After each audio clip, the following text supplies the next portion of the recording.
So we are quick to blame the principal and the administrators and the teachers. But sometimes for us as parents, we must set examples for our students. Parents, let me tell you, you have to be there for your students. The honor roll scholars, I can tell you, they have good, all of the teachers here at Palmdale Primary, I can see excellence all over. So I know we have good teachers, but I'm telling you, for the students who are on the honor roll, I am telling you, parents are being supportive of those students. So parents, I want you to listen to what the students will ask of you now.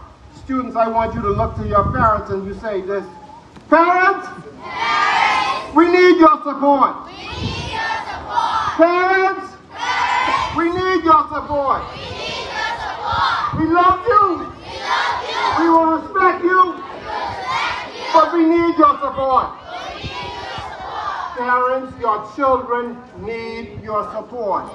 Let me tell you, parents, I am 56, and I can tell you, I still have the support of my parents.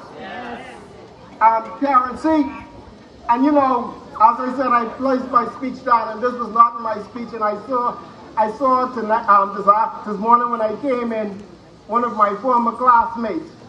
And students, I want to tell you, you see, I heard when Joseph introduced me, and he said that I am the Deputy Permanent Secretary at the Ministry of Education, and I'm President and CEO of the Bahamas Primary School Student of the Year, and in about 2 months, your primary school student of the year will come to the student of the year with 122 other students, and they will be recognized because they have they are all honor roll students. They're all leaders, head boys, head girls. And guess what?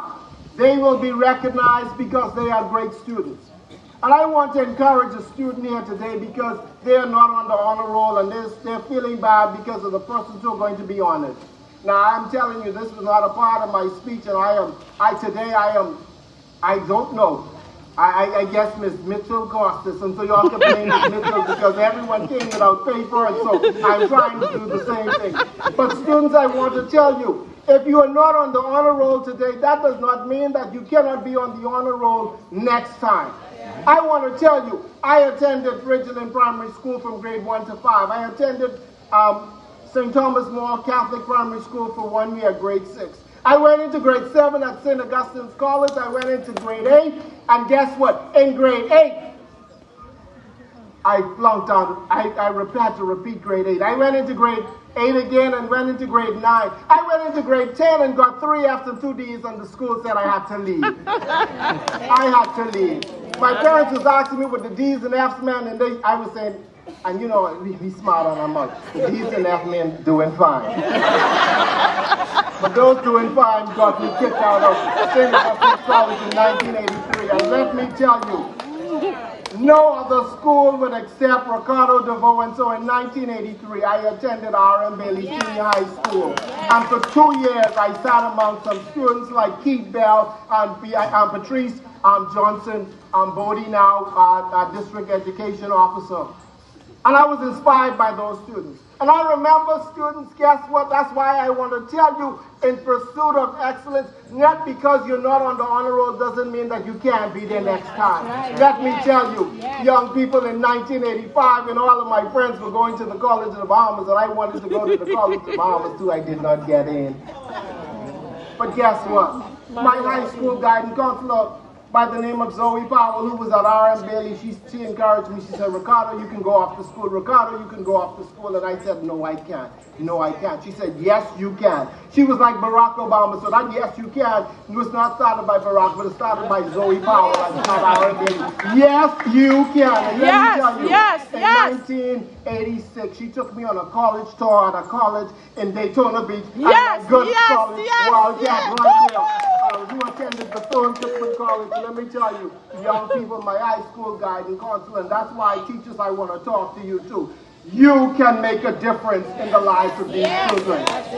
When some of the teachers were telling me that I couldn't go to college, when some of the teachers were telling me that I was a failure, a guidance counselor by the name of Zoe Miller, a teacher by the name of Sharon Poitier, a coach by the name of Charles Chuck Mackey, a principal by the name of Errol Bethel was telling me that yes, I can. Yes, I can. Yes. And let me tell you, my high school guidance counselor took me on a tour to Bethune-Cookman in February of 1986. And young people, I want you to hear me.